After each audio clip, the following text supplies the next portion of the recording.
nothing is more important than having the President of the United States calling Xi in front of everyone, in front of the whole world, that Xi is a great leader.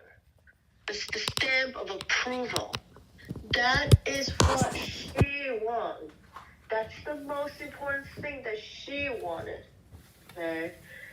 This whole trip is better for Xi than for Trump. Okay? Now, did Trump get some stuff out of this trip? Well, the same old, same old. You got the farms, you got the things, the most important one is NVIDIA. And forget the rest of them. And they were there, it's like in Taiwan they were saying, oh, this is like the Avengers. The whole group goes in, But really it's really about NVIDIA. The whole thing and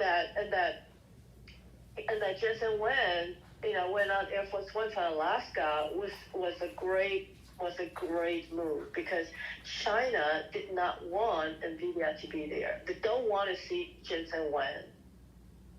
So they were surprised. So it was a great move by Trump, and it was a great move by Jensen as well. And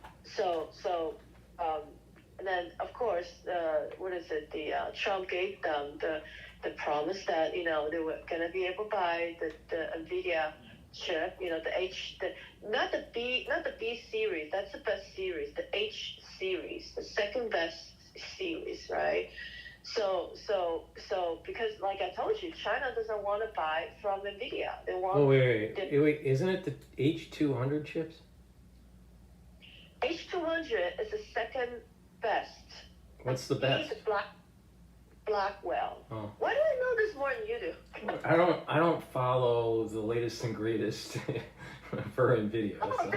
I tell you, the chips is now the most used geopolitical what do you call that, wager. And the chips you gotta know this now. Chips is like oil. It has become a necessity.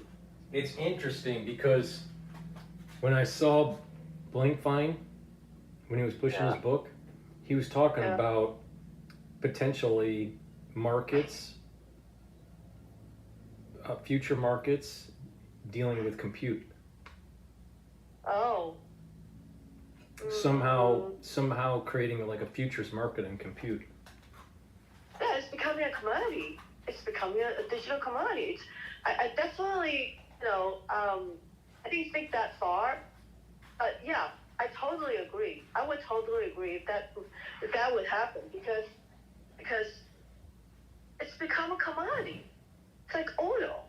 That's what everyone is saying in Asia, and I think some American commentators started to catch on to this new idea that chip is now, like oil, as a necessity.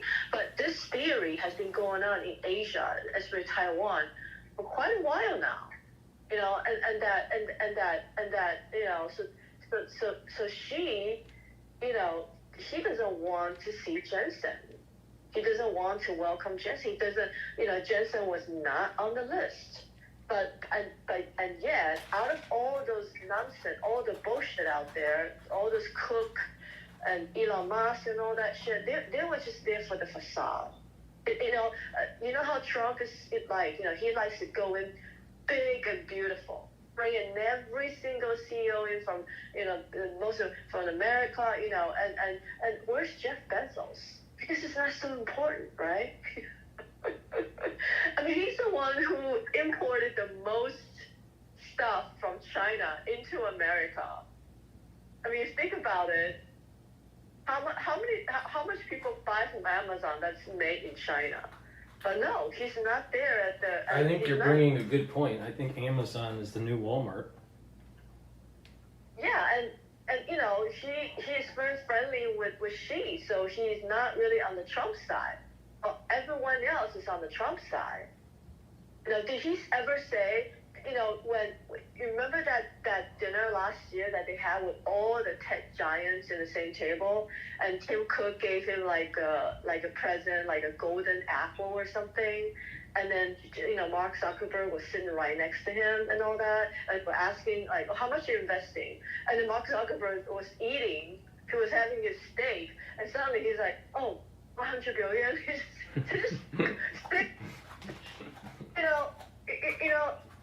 These are the people that could have actual effect on China. Amazon is just a fucking middleman. They're nobody. Okay, they have no needle on China. So out of all the people there, who is the most important? Of course, was Jensen. It wasn't even Elon Musk. Yeah, but Elon Musk, the last one on the list. Sorry, I just want to say one more thing. Elon Musk is just a maker. He makes things. He makes cars, whatever. Okay? Jensen is the one who really is going to bring the future to us. Okay? And he can call for the future. He can dictate the future. And so it was a stroke of genius. I tell you, it was a stroke of genius that Jensen went on Air Force One. And of course, he's the most important, right? He's the most important out of Tim Cook. He makes iPhones. So what? Big deal, So I think she and Trump, they both got what they wanted, and of course, I don't know what they talk about Iran, but the fact of the matter is, China says that they want to buy more oil from America. So that tells you a lot. Tells you a lot that he's gonna be a little bit more neutral, and he's gonna support Iran less, on buying energy. So it's just something going to have any real effect on trade. Like you said, on one side you got Xi Jinping, who hardly ever honors his whatever trade agreement that he has, right? And it's a streak of bad records that he signs something and then it doesn't mean anything. So, and then on the other side you got Trump, who changes his mind all the time. So when you put these two people together, it's just kind of like Trump says something, she says something, and then that's it. So what? That's it. But it was the show. It was a show. Well, my take on it is that I feel that Trump looked weak, and that when it came to Taiwan, it didn't seem like the United States set a forceful posture. No. I think Trump kowtowed to Xi. You know what? I'm gonna send you this the body language guy, because he also analyzed politics, and I watched his 2 videos last night talking about how Trump dealt with Xi in China, and he was really, really spot on. I don't know where he learned all this from. I'm really skeptical. I think he has a Chinese expert helping him to put the videos together, because I cannot believe the depth of understanding he had. Because on the surface, it's exactly what you said. Yeah, it looks like it, but it really was not. Trump was winning at every single turn. It's just from your white people perspective, yeah, it looks like, oh, Trump looks weak. But no, from an Asian perspective, Trump was the king. Trump was the king of the night. I don't know. She was a little brother, following Trump. He's like, yeah, finally come to my house to play, play with me and all that. She was, so Trump gave that to Xi. There's a lot of Chinese philosophy on how to deal with Chinese people that you guys really, really don't understand. And I tell you something. Trump understood. Rubio understood. So all you white people out there think that, have no clue.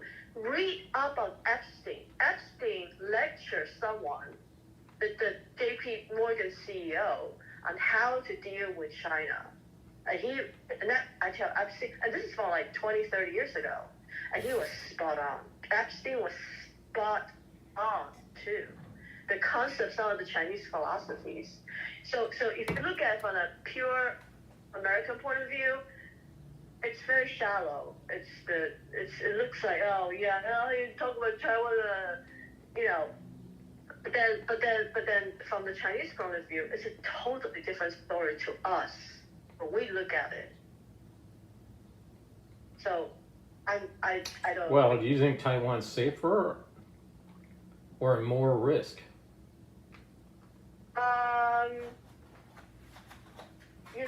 China loves to talk big, and Taiwan was not on the agenda. Trump was not going to talk about Taiwan with Xi. Whatever we hear about what China says about Taiwan was after the fact. No, it wasn't on Trump's agenda, and right now you are being targeted. You see, white person, you got the propaganda message from somewhere. Okay, either through one of the American analysts or something, and either they had it wrong or they tried to propaganda for China. Either way, it's the wrong message.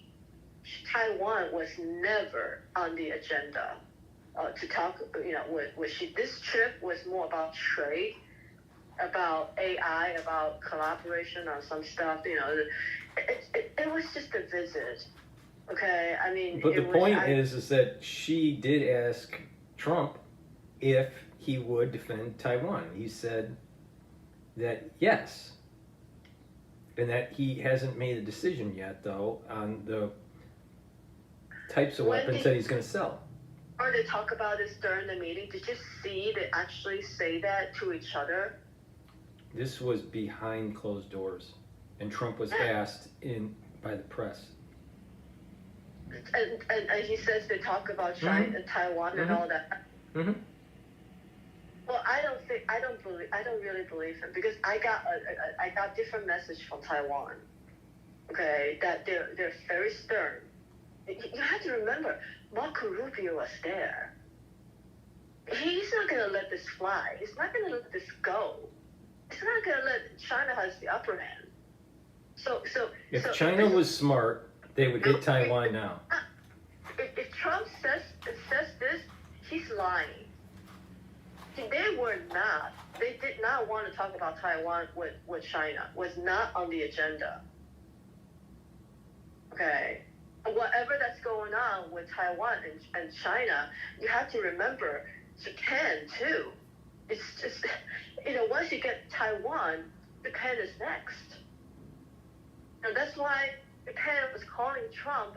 Of course, maybe you guys don't know, but from Taiwan, the Prime Minister of Japan was calling Trump right before the trip.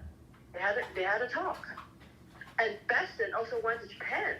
Besson was also calling Japan right before the trip. So a lot of people want easy answers, yes or no, but it's never that easy. How could you let China to have Taiwan? That's suicidal. 50% of the international trade goes there. The only country in the world that wants a piece of Taiwan is China. Because if you get Taiwan, you basically control. You can overtake America, and that would never happen with America. From the national security point of view, it's just like the Hormuz Straits. Taiwan Strait is actually more important than Hormuz. Hormuz is just the energy where the Middle East, they supply the energy and all that. But those could be replaced. Those could be supplemented. If the UK is willing to drill in the North Sea, it's Finland and Denmark. Finland has also a great wealth of oil reserve that they have not, they don't want to tap. So could Europe survive, without Middle East? or drastically less from Middle East? Yes, of course, because they just don't want to do it themselves. So the whole Middle East, the whole Hormuz Strait, there's only one thing that's going on in Hormuz Strait, just the oil. But in the Taiwan Strait, 50% of the international trade, so all sorts of things. That's a real chokehold. So that would never happen. Whatever Trump says, I think he's just giving some answers to whatever the journalists, because he knows they will ask this question. And also, China also released their own propaganda after Trump left China. Okay, China also released their own statement about what the meeting was about, and they probably also penciled in on what they say about China. So I don't believe either side. I think there was no talk about Taiwan, and it was really just about, because like I said, they went in very quickly. They were actually saying that this is one of the shortest visit ever from the with all the other American presidents that visited China. This is one of the shortest trip ever. It was only like 48 hours, and then they were out just like that. So this Trump, and Trump looked horrible. I don't know if people noticed that, but he looked extremely unhappy. He's got that poker face.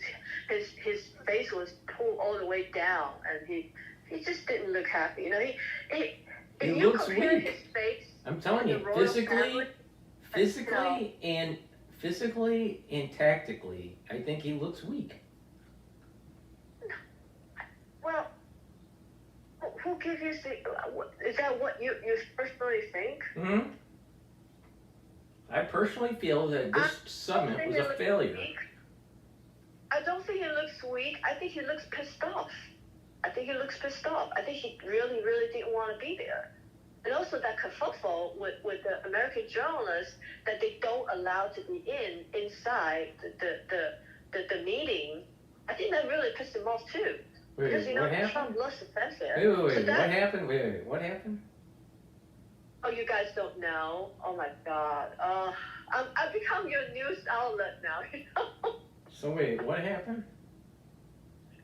Well, there was some kerfuffle because China, they didn't really understand that all these journalists have to go in, because that's the Trump style. Wherever he goes, he will allow all the journalists go and all that.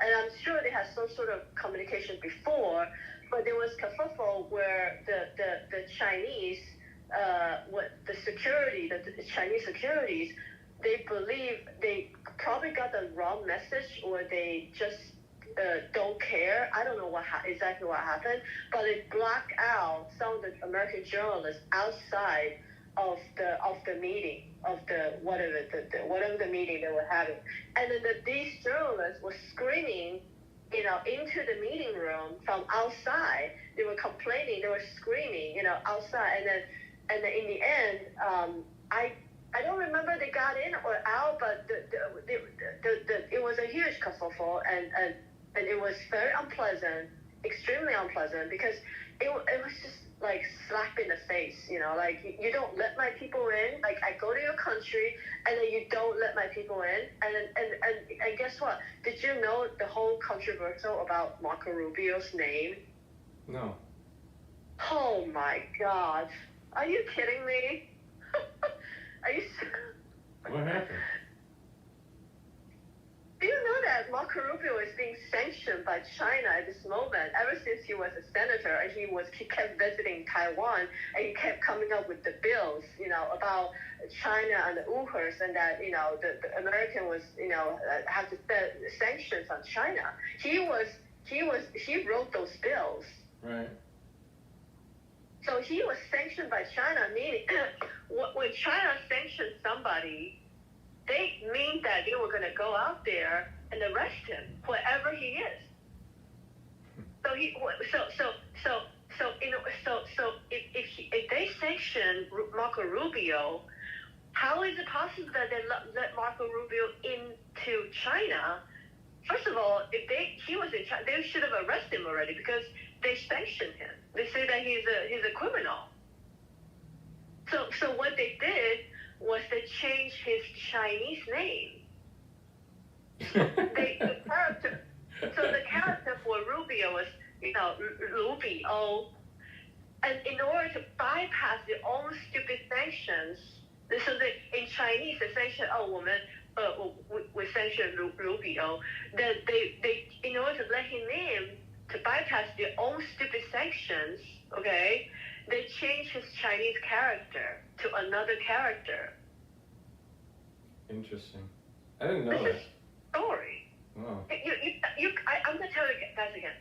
You guys don't know how Chinese philosophy works, and don't know how Chinese plays the politics. And I tell you, Epstein was so successful because he fucking understood China.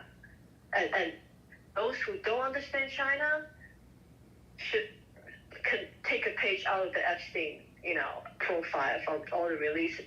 And also, I want to follow his video because you're gonna learn something from there. You're gonna see a whole different perspective, and he was so spot on. I don't know how he got his information so spot on. I think someone told him, because I really don't believe, because for a Hispanic person to have such deep understanding of how Chinese, this kind of like very under the current but very important things that's happening. So Trump understood. If you feel that Trump looked weak in China, well, that's because Trump wanted people to feel that China had the upper hand, because that was important for China. And at what cost? But if you give them the feeling that they have the upper hand, then the chances of them making a move on Taiwan increases. No, that's absolutely the opposite. That's the absolute opposite. I don't know how to explain this to you, but no, Trump did not give, by making Xi look good, doesn't mean that, What did America get out of this? All right, let's just get down to let's just get down to the simplicity of this. Money. What did America get? America is going to get money from China. For America what? And China is going to have to open up their markets. There's no way China's going to open up their markets market to X. I mean, you don't believe me, but you it's a bit shallow. I really don't think anything was accomplished. I'm trying to explain this to you, but if you don't,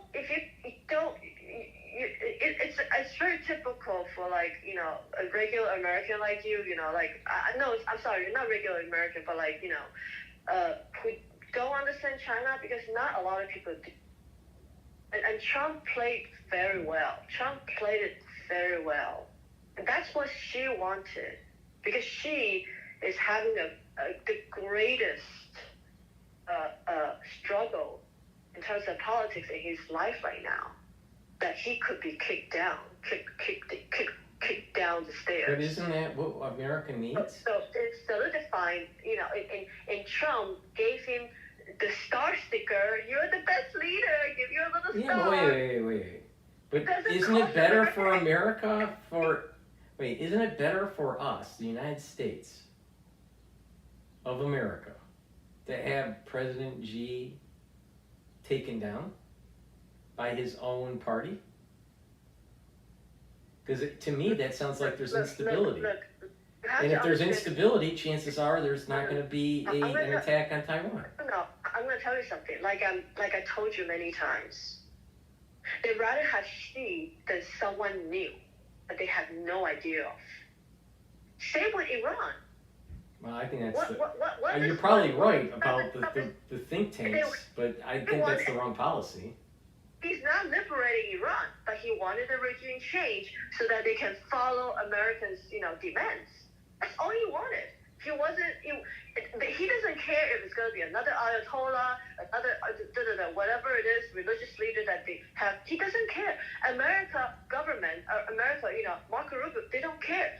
They only care that they stop trading with China, because you gotta look at it from a national security point of view. We're not there to be good people for the world. We're out there to get money. We're out there to make money. We're out there to get power for America.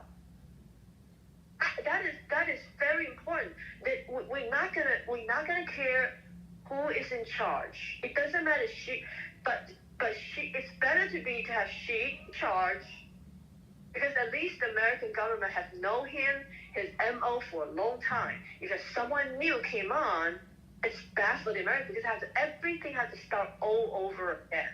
But that is a greater risk of going to war with Taiwan and Xi. I don't, it's absolutely not that it's China, America is, well, there's, that's what Trump insinuates, that maybe, but the truth of the matter is, okay, it doesn't matter what Trump thinks. America as a whole, and the world as a whole, why do you think all over the world is talking about Taiwan? Because it matters to the whole fucking world. Taiwan, it's not just the chips, it's the shipping lane. It's the 50% of the world shipping. That's more valuable. That's more valuable. So Europe will worry about it too, because the whole fucking world will worry about it. 50%. You can't replace that. You can't replace that, because everything depends on it. Hormuz affects the oil prices, and we might have temporary inflation and all that. I agree, but we're fine. Everything else is fine. And China knows that. But what do they like to do? They love to talk tough. There's, in the video, he made a really good. He made a really good. Actually, no, I'm sorry. I was watching the analysis on Taiwan. One of the commentators, he says, it's very simple. It's because Taiwan never belonged to China. That's what China, quote unquote, wants Taiwan. You can only want something if you don't have it. And Taiwan, they never had Taiwan. Oh yeah, they want a sugarcoat of reunification. No, Taiwan was never really belonged to China. We're given away to Japan, and afterwards we should have declared our independence. A stupid Kuomintang, they were selfish. They were only using Taiwan as a mantra. They did not know that Taiwan could be so, could have so much potential. And so, they should have declared independence, and they didn't. They still want to fight with China to claim the rightful ruler of China, whatever it is. And then we got kicked out of UN. As a founding father of UN, we got kicked out. So there's no way the world would allow. It's not just America. I'm going to tell you something. The whole world would not allow China to take Taiwan. It's just that the Americans are trying to help Taiwan, more in the front. They're more in the front. But I tell you something. If China tried to take Taiwan, that would be World War III. The Middle East is always going to be messy and whatever, but nobody really cares. And the Middle East has no importance to the world. Absolutely no importance to the world. They don't produce anything. They got oil, or what else? They have nothing else. All they have are just rocks and stone. They have no manufacturing power. They have nothing. They have nothing. They can't manufacture a thing except oil. And that's the only one single option, their own livelihood.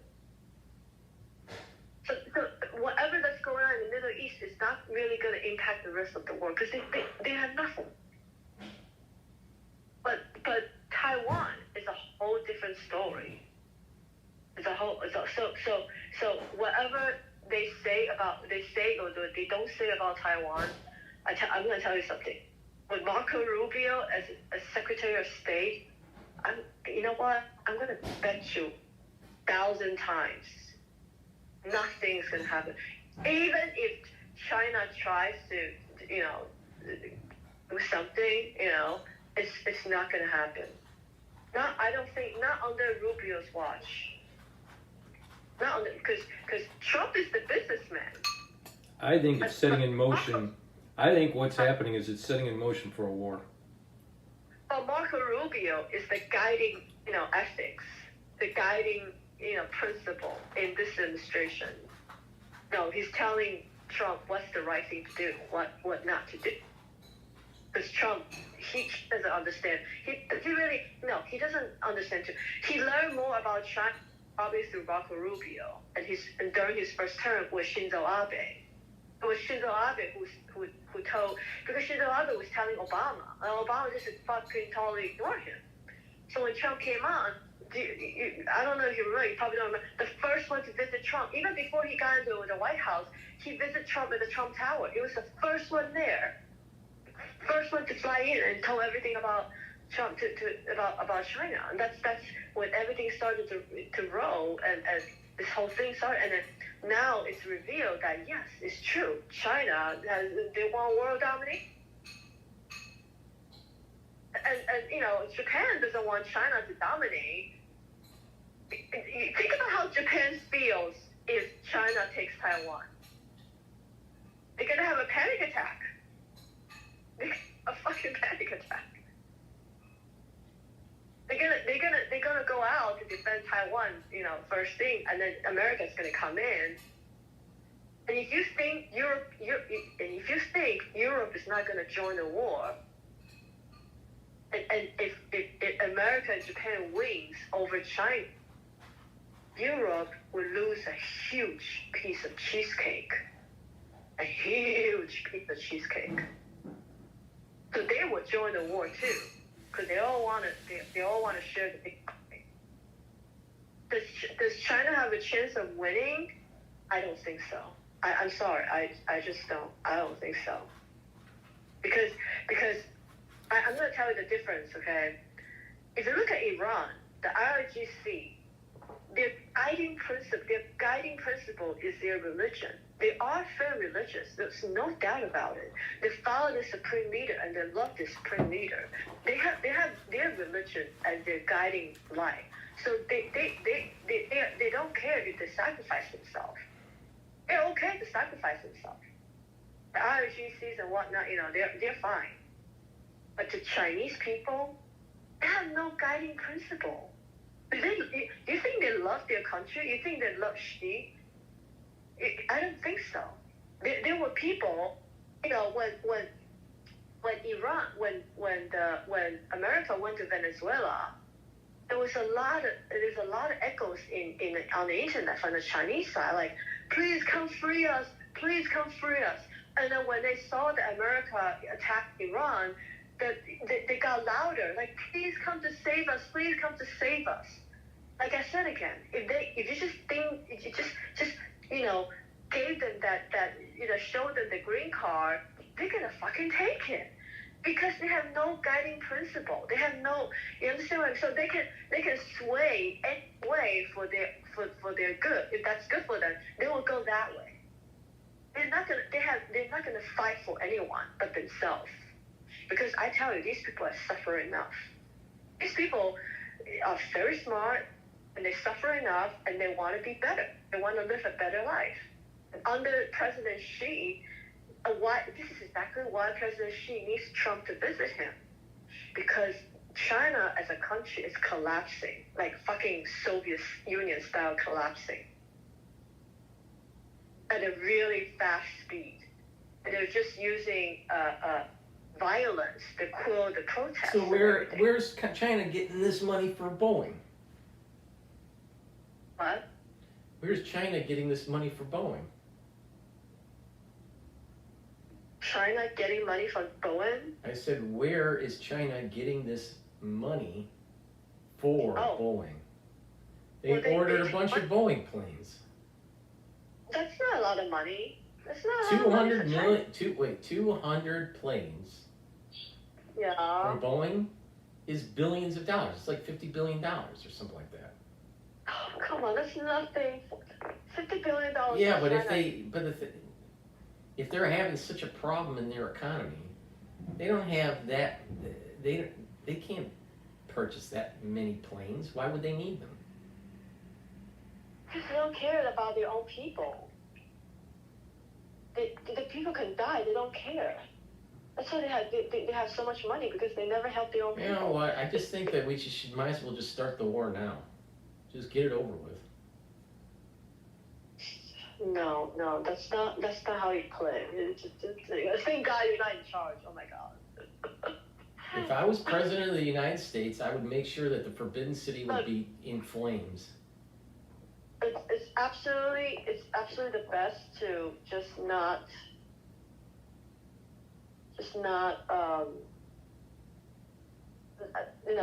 the less conflict there is, the better. Is China suffering? Yeah, they are suffering. So what's the point of going to a war if they're already suffering? There's no point. There's no point in it. And I'm going to tell you again, they really don't care which regime, which person. Well, the question is, do you think that the Chinese are going to rise? They just want China to do whatever America tells them to do.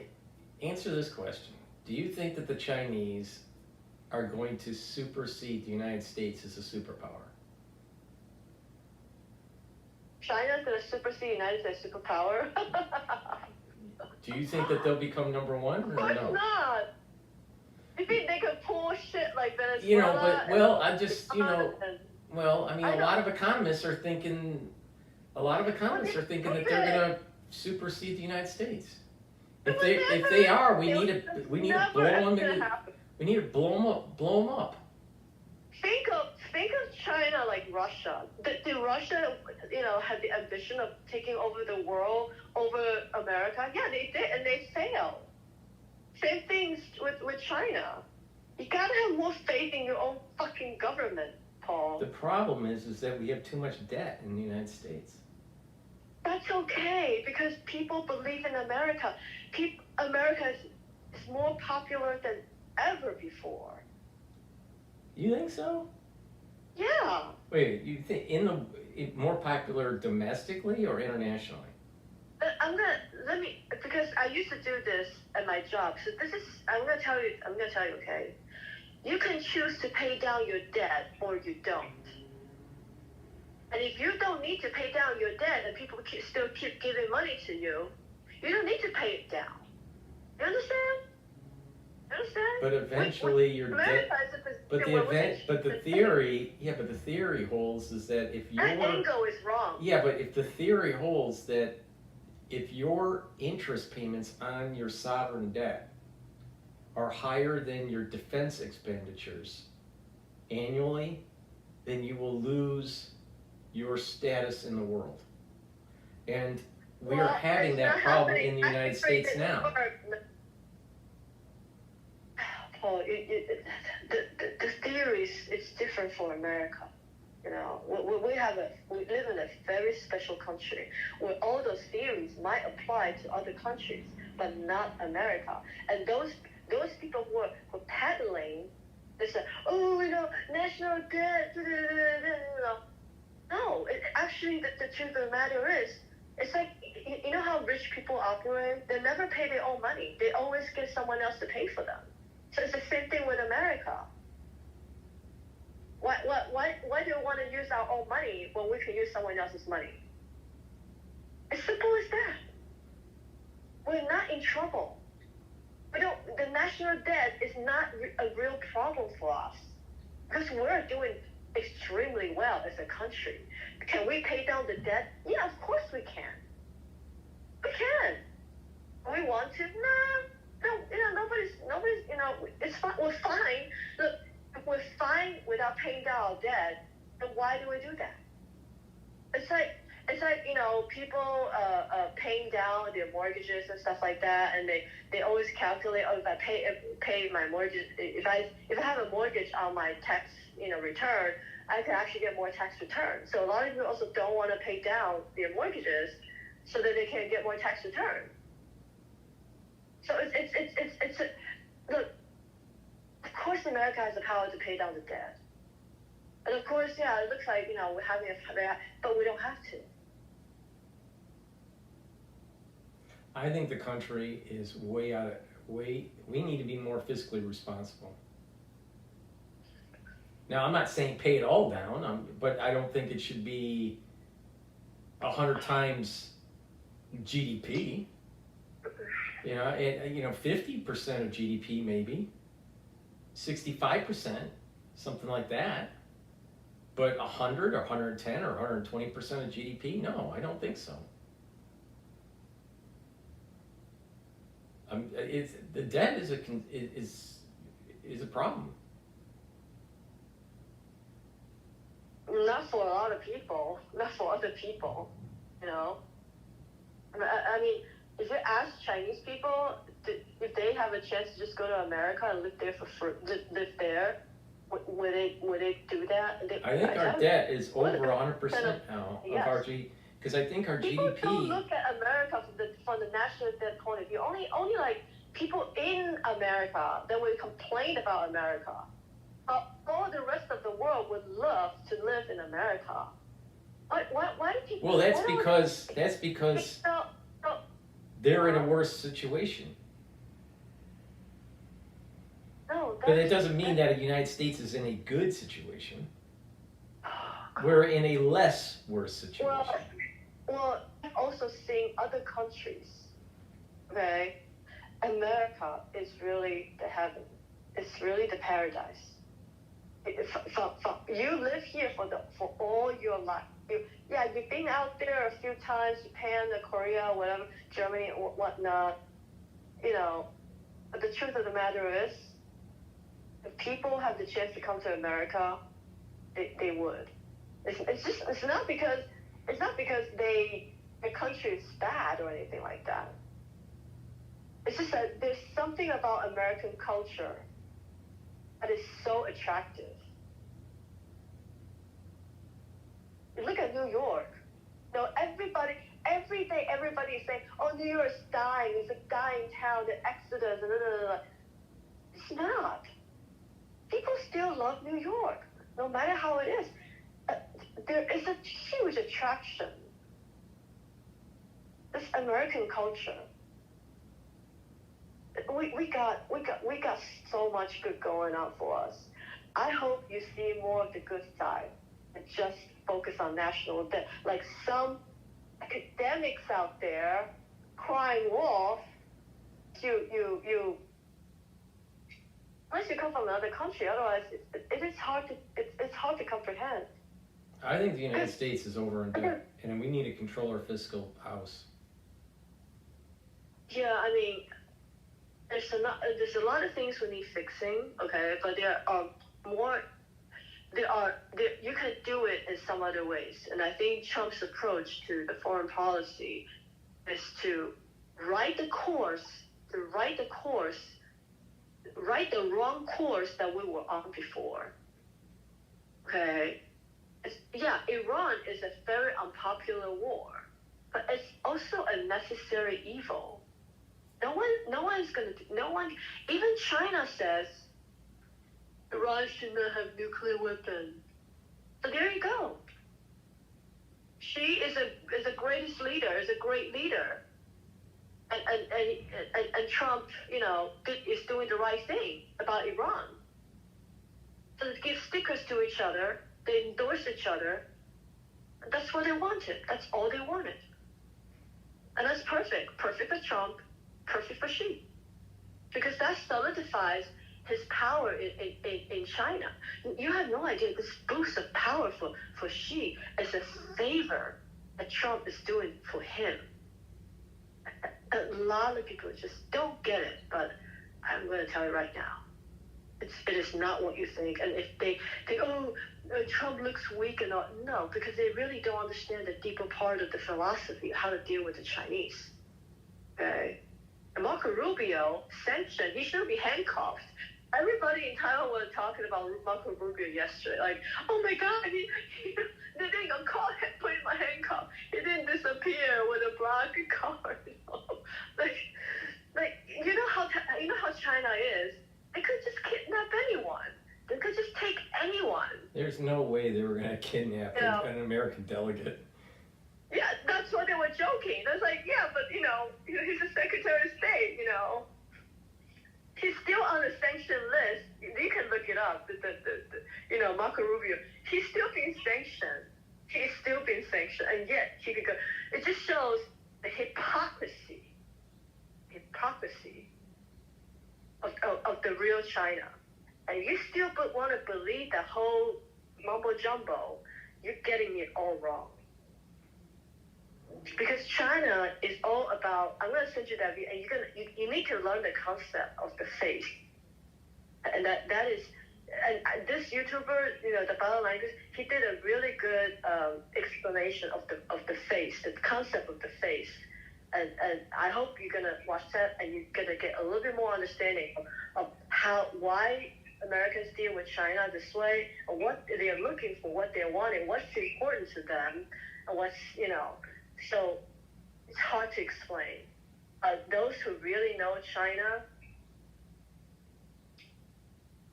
I think Epstein, if he writes a book on China, oh my God. I think a lot of people read it.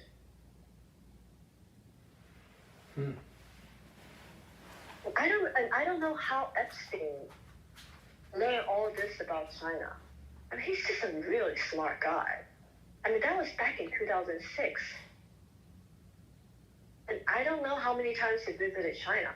I don't think he even understood, Chinese. Somebody must have taught him a lot about these Chinese political philosophy. And he probably read some historical books on China and all that. Well, unfortunately, there's a lot of great books, throughout Chinese history. It was never translated into English, or the translation was very badly translated. So a lot of concept, it's just, foreigners never learn. But the real political animals, they know. They would know. Marco Rubio knows. He knows what. And then, did you see that wink? He winked at Trump when they were shaking hands. That was a big, talking point in Taiwan yesterday too. Wait, who winked?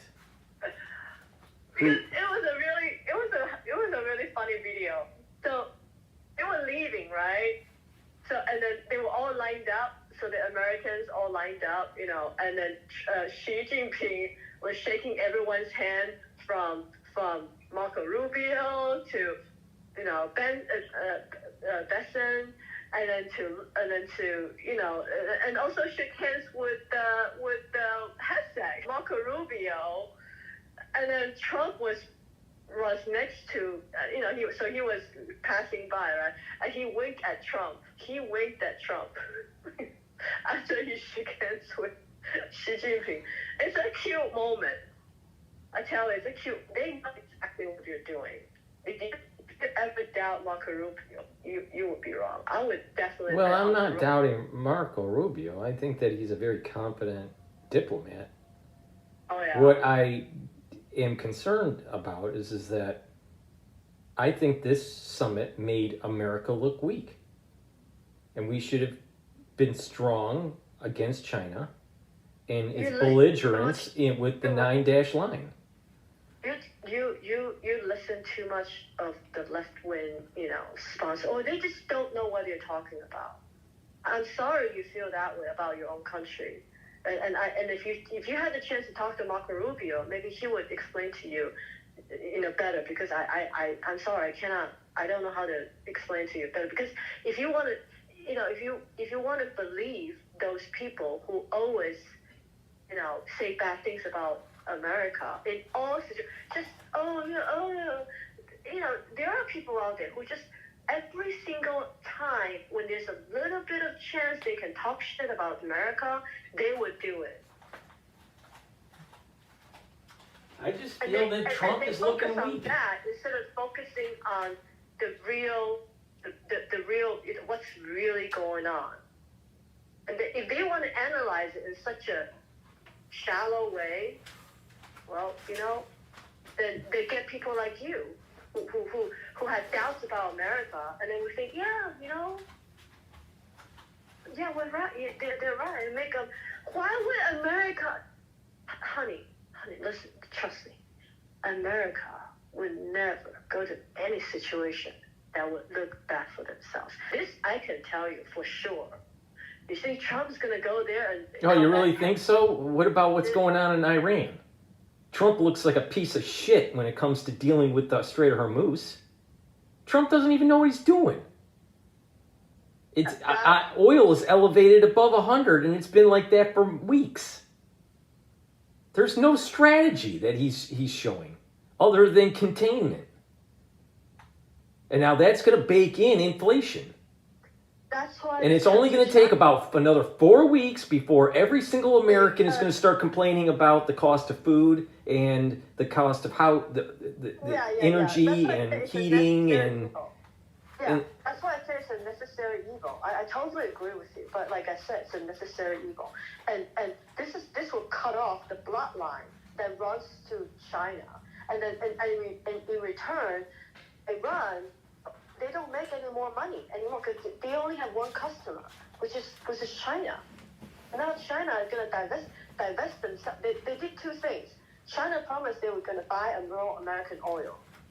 Second, they also agree that Iran should not have nuclear weapons. Well, I just, but the thing is look at Trump. Did he finish? But the thing is with Trump, everything is in a state of flux. Are tariffs settled? No. Is the White House in construction, nearing completion? No. It's only been 2 years, honey. What's going on with the Strait of Hormuz? Oh my God. He's going to kick the can down the road, and we're going to be at $100 a barrel of oil going into the midterm election. Well, the point here is that everything that Trump has touched in the last year and a half has been not completed. There's nothing that he's done that is complete. What has he completed? He started a lot of stuff. He loses interest in a lot of stuff. But what has he literally completed? I don't know. I have no idea. Where's the manufacturing that supposedly is supposed to be, trillions of dollars? I don't see it. Neither do the economists.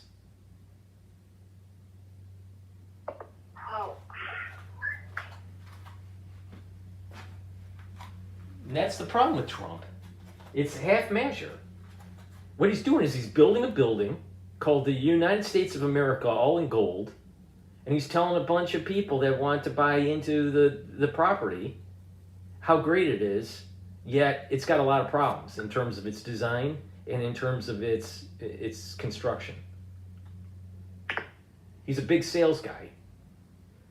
No, I cannot answer everything for Trump, unfortunately. And I'm glad he's president, but I'm just saying that if I was a teacher and I was grading his paper, I'd give him a C. He's not doing that great. Now, maybe, because this is the midterm. Maybe he'll turn around at the end. I don't know. But having the White House in a state of flux like it is, no one knows if that ballroom is even ever going to be completed. Look, I think Biden did even worse. If you really want to compare, Biden did worse than Trump. And Trump had to clean up a lot of Biden's bullshit, right? So you got to give him some time, cut him some slack. We're just dealing with a bunch of illegal immigrants and, killing the cartels off of our shores. That's very important. Stupid people out there. Wait. And if you don't think if you don't think that's very important, then that's your problem. No, I cannot. I think that. I don't think that's important. But, I think cracking down illegal immigrants is important. I think getting rid of the cartels. But he didn't. He hasn't completed the problem. He's shut. The only thing that he's done.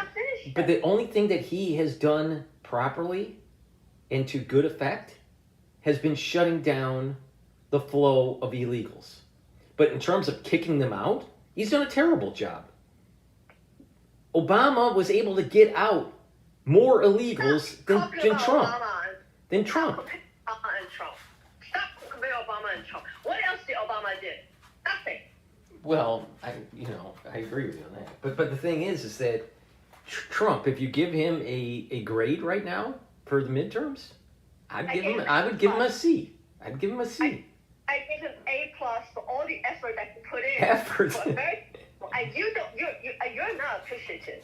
But the American public. You gotta play the long game. But the American public playing the long game, higher inflation forever. Because it's never going to go down. It's going to be baked in.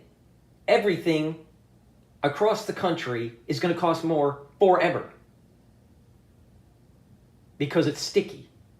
Now, the inflation rate may go down, but the absolute dollars for everything that you buy is going to go up because of what Trump's doing. Because of what he did with the taxes and the tariffs, what he's doing with the war in Iran. Everything in America is going to be costing more forever. The tariffs got struck down. Right. Okay. The tariffs got struck down, so there's no more tariff. No. The price. No. But the point I'm making is that's true, except that he's going to be instituting other types of tariffs. But let's just say he doesn't institute any tariffs. Price is sticky. Once you raise it, it doesn't go down. Even when the tariffs are gone. Because what will happen is there's a reset of price. And that price has been set higher. And it's not going to go down. Diapers aren't going to go down. Potato chips aren't going to go down. Cookies aren't going to go down. Cereal, not going down. Beef, not going down. Nothing is going to go down. There's the problem with his strategy.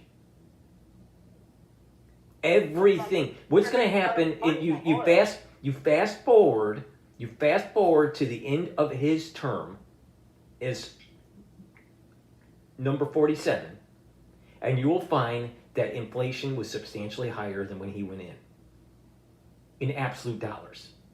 The inflation rate will be close to 3, but in absolute dollars for the price of a banana in the beginning of 2025 and the price of that banana in the end of 2028 is going to be substantially higher because of this fiasco that he is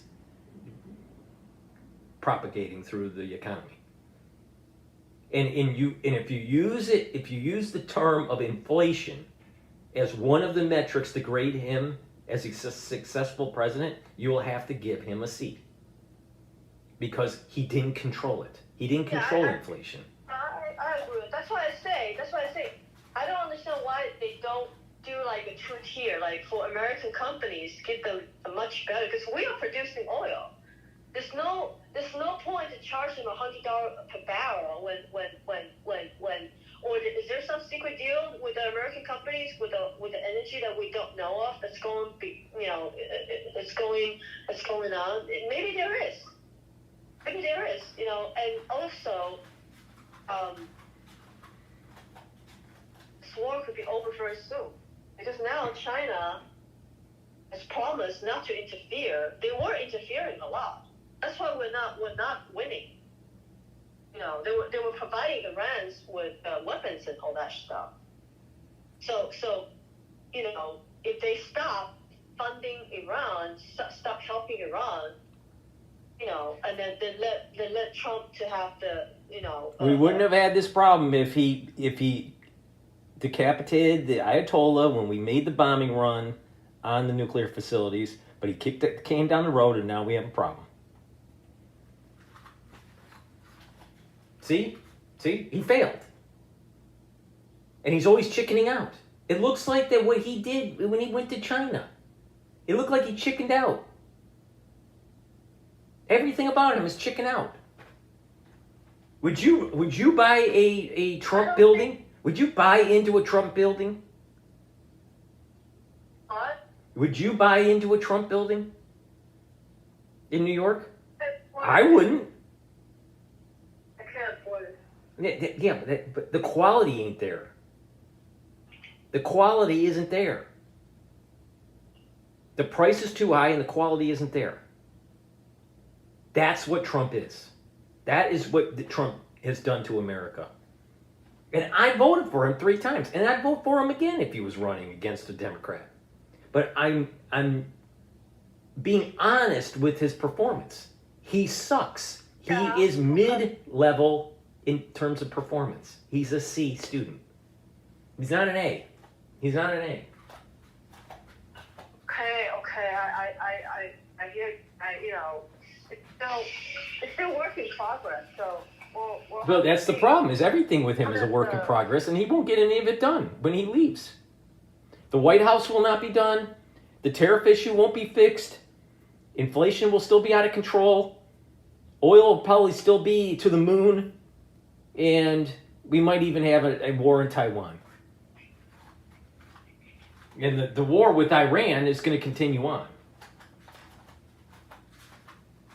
He's not going to finish anything by the time he leaves office.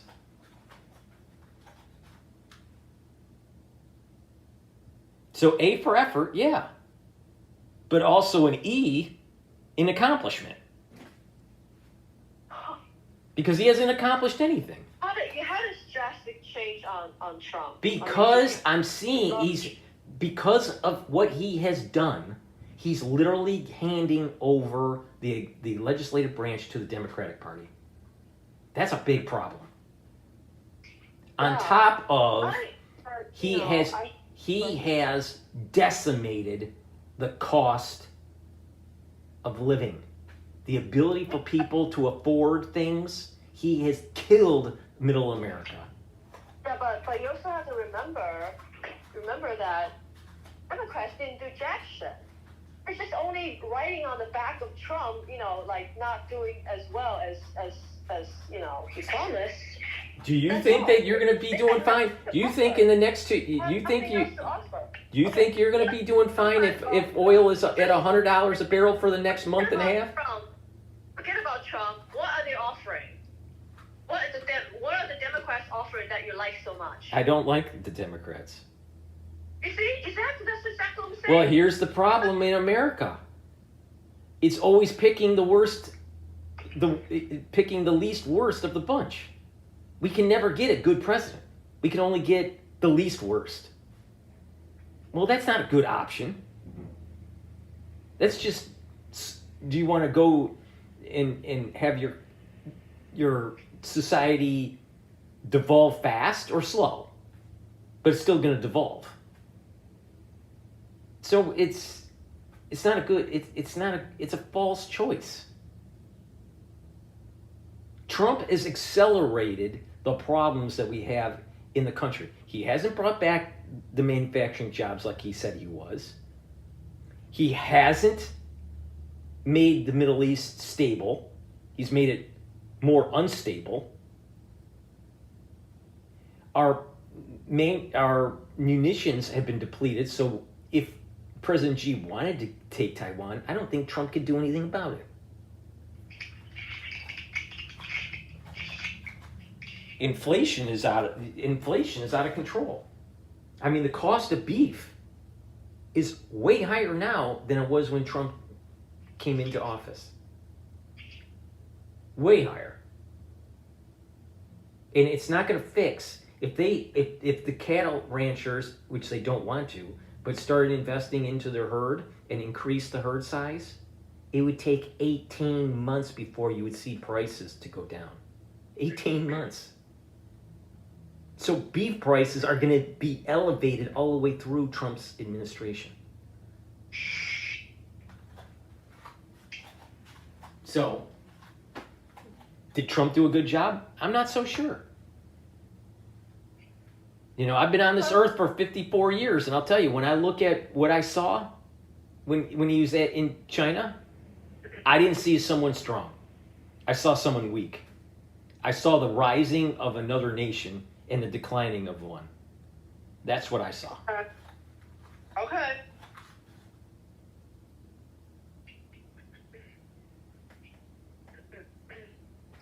So the world's going to hell. No, I think in the practical sense, they just guarantee oil price all the Americans. And that, you know, they're going to get free Iran prices, like 65 or something. Yeah. So, I mean, you know, does the American government have the power to absorb some prices, some money? I think so, yeah. I mean, we are our own producers. And then every day, Venezuelan oil is shipped to Texas. I mean, we have the biggest well. Well, we're going to be selling energy to China. But when we do that, we're going to have less oil in storage, which means Brent crude and WTI is going to be elevated. We're going to be paying higher oil prices. Even when we're selling oil to China. Now, geopolitically, it's a smart move because they become more dependent on us and we're, you know, making money. All right, fine. But the thing is that there's no free lunch. Middle America is going to be paying more for energy. And Middle America is going to be paying more for goods. That's what this is going to mean. And the longer it stays elevated at $100 a barrel, more and more people are going to start feeling the pinch. Now, when they have AI making people more productive and you're working less hours, how are you going to go to your boss and say, you know, boss, energy costs are too high, I need a raise? Most people aren't going to get the raise. And even if they did get the raise, it would be at a COLA level where they're running to stand still. That's what's happening in America for the far majority of the people.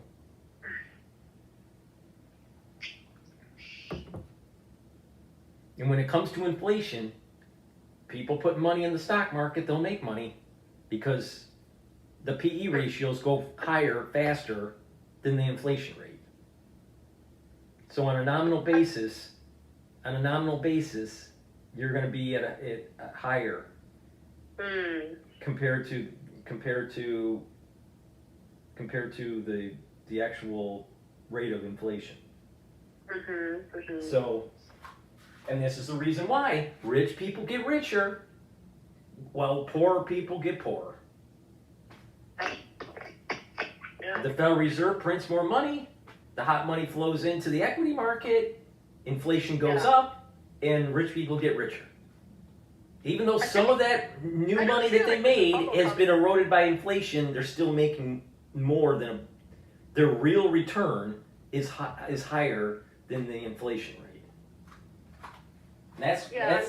That's why it's working. Yeah, and Wall Street loves it. Wall Street loves it.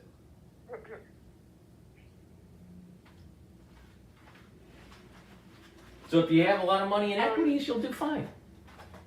But the people out there that are working, getting a lot of orders, and Boeing is getting orders, and that would keep the jobs moving. So what is it? And then China's gonna buy more farm produce. Soybeans or something, yeah. Actually, they need to because they really are running low on their grains and stuff because they have so much. They mismanaged their land so bad that they mismanagement of the land was so bad they cannot produce their own stuff, so they have to buy from all over the place. Indonesia, Malaysia, the rice, and even Japan. they're running out of rice. Can you believe it? So, if they start buying a lot more from America, I think that would solve, some of the job problems, and as well as, they buy more oil from America, and then Qatar, UAE is out of OPEC, so they can also produce more. So that's good as well, because that means that America is making more money. So I think all these deals are good. Do we have Venezuelan oil? Yeah, we do have. We actually have that. I'm tired of a president trying to make deals. I want a president that actually sets in motion a more stable country. And there's the problem. He's not an executor of the White House, even though he should be. He is deal maker. He even says that he's the deal maker. The country doesn't need a deal maker. The country needs someone that has a steady hand on the wheel. He's not a steady hand on the wheel. He's too volatile. Everything about him, he hasn't completed anything. He didn't complete the mission for immigration, illegal immigration. That's still in flux. He's still having problems being able to get illegals out. It's the judges that's dumb. Yeah, well, I don't care what the reason is. The bottom line is, he didn't get the job done. He was given an assignment. Solve this issue. And when he's handing it in to be graded by his professor, the professor is going to say, "Where's your paper?" And Trump is going to say, "Well, the judge ate it." Well, no, there's no excuse. There's no excuse. I cannot think of one thing that he literally has accomplished. He's partially accomplished things, but he has not completely accomplished anything. Immigration? No. The White House renovation? No. Inflation? No. Energy? Security? In the context of the Iranian war? No. I've always noticed that about you. You're a very relentless, critical person. Well, what's wrong with it? And sometimes, a lot of times, you criticize so much. Yeah, but the thing is everything I'm saying is truthful. You're pretty spiteful, I want people to get stuff done. I want people to get stuff done.